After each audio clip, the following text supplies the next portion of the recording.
36 വർഷമായിടാ മനസ്സേ ഞാൻ പോലീസില്. ഇതിനിടയിൽ പുറത്ത് അറിയുന്നതും അറിയാത്തതുമായ പല ചെറ്റത്തരങ്ങളും ഞാൻ ചെയ്തിട്ടുണ്ട്. പക്ഷെ അതിനൊന്നും എനിക്ക് ഒരു റിഗ്രറ്റും ഇല്ലടാ.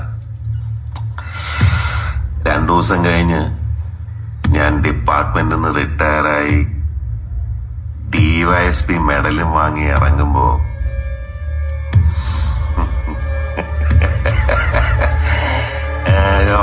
പഴയ ജോർ സാറ് തന്നെയാണ്. നീ ആരെയാണ് ഈ പേടിപ്പിക്കുന്നേ എന്നെ?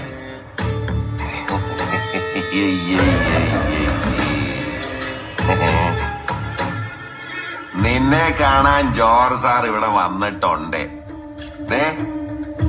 നിന്റെ മുമ്പില് ജോർജ് സാർ ഇങ്ങനെ നിൽക്കുന്നുണ്ടേലേ നീ ജോർജ് സാറിനെ ഇനിയും കുറെ അറിയാനുണ്ട്.